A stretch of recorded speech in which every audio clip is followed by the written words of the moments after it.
C'est un des projets d'infrastructure les plus désastreux dans l'histoire moderne du Canada, un scandale et un fiasco auquel on peine à croire.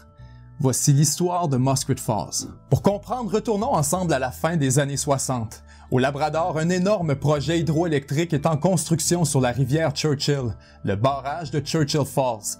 À ce moment-là, le gouvernement du Labrador n'a pas les moyens de s'offrir un méga projet du genre. Donc pour financer les coûts, il signe en 1969 un contrat à très long terme avec le gouvernement du Québec. Une entente qu'on pourrait qualifier de « deal du siècle » pour les Québécois. En gros, Hydro-Québec s'engageait à acheter presque toute l'énergie produite par le barrage de Churchill Falls, en plus d'assumer la plupart des risques financiers associés à sa construction. En échange, Hydro se voyait garantir un prix fixe, qui serait protégé contre l'inflation jusqu'en 2041. Ce que Terre-Neuve n'a pas vu venir, c'est justement l'inflation majeure qui a suivi ensuite.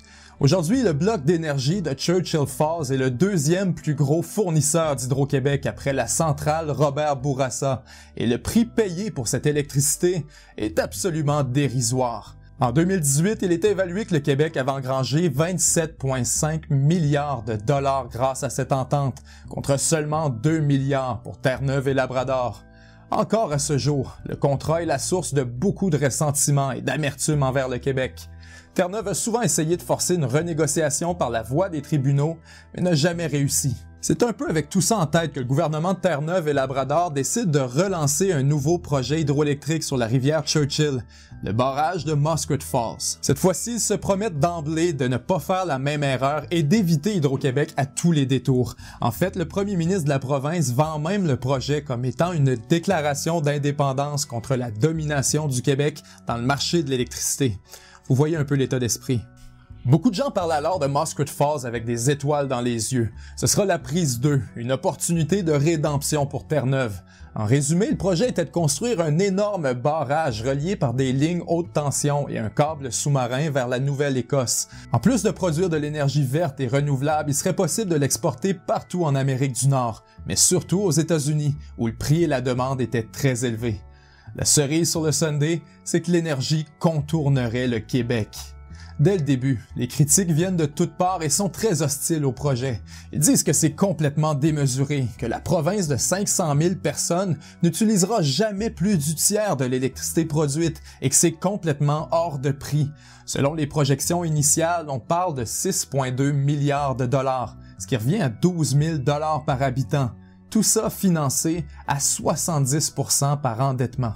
Ce que la petite province de Terre-Neuve et Labrador est en train de faire, c'est de spéculer sur les prix d'énergie, un gros gamble comme quoi ils ne baisseront pas et que le barrage pourra être rentable grâce à l'exportation. Et comme n'importe quel gamble risqué du genre, il y avait une chance que ça tourne mal. Donc un peu comme des parents cautionnent la première carte de crédit de leurs enfants, le fédéral est allé donner sa signature pour endosser le crédit de Terre-Neuve. Autrement dit, si ça se passe mal et que la province se retrouve en défaut de paiement, c'est Ottawa et les contribuables canadiens qui prendront la facture. C'était une façon de rassurer les créditeurs afin d'avoir un meilleur taux d'intérêt. Devant cet appui du fédéral, les politiciens québécois sont en colère et l'Assemblée nationale condamne unanimement l'implication d'Ottawa. Pour eux, ça revient carrément à subventionner la création d'un concurrent direct à Hydro-Québec dans le marché nord-américain, et Hydro ne reçoit aucune aide du gouvernement canadien.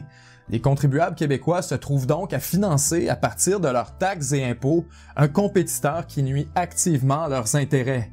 Pire encore, une fois le chantier lancé, le fameux bonhomme 7 heures se présente, et il se produit précisément ce que tout le monde redoutait. Aux États-Unis, l'invention de la fracturation hydraulique déclenche l'effondrement des prix de l'énergie.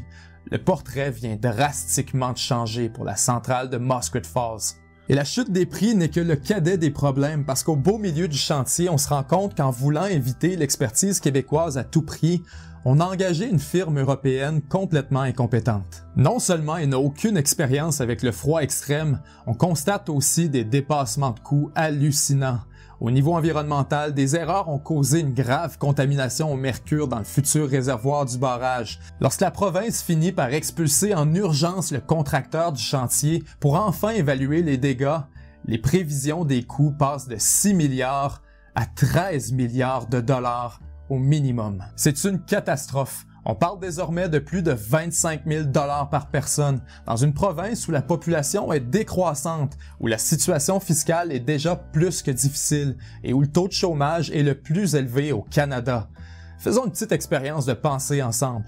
Le budget annuel de Terre-Neuve-Labrador est de 8,2 milliards par année, dont 1,4 milliard sont destinés uniquement à payer les intérêts sur la dette.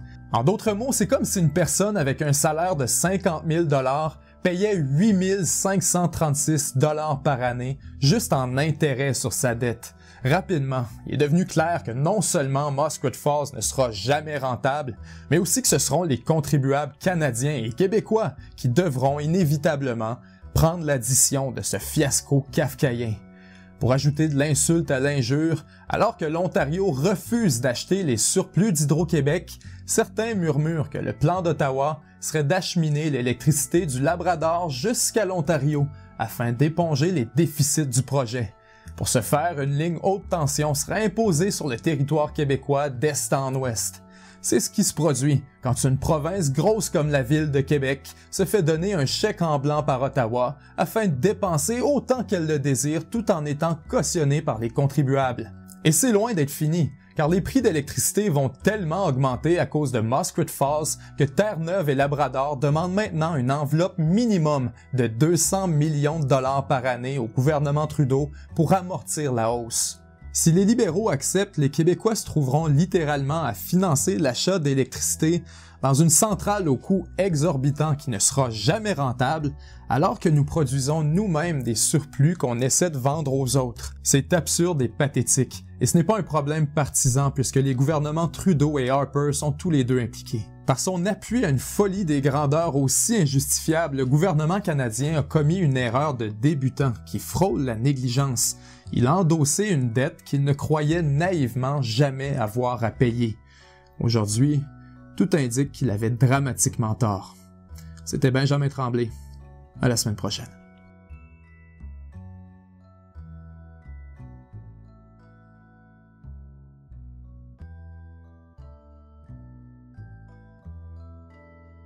« 7 jours sur Terre » est un média 100% indépendant financé exclusivement par les contributions de ses membres. Si vous pensez que ces capsules sont importantes, vous pouvez vous rendre au www.7jourssurterre.com/abonnement.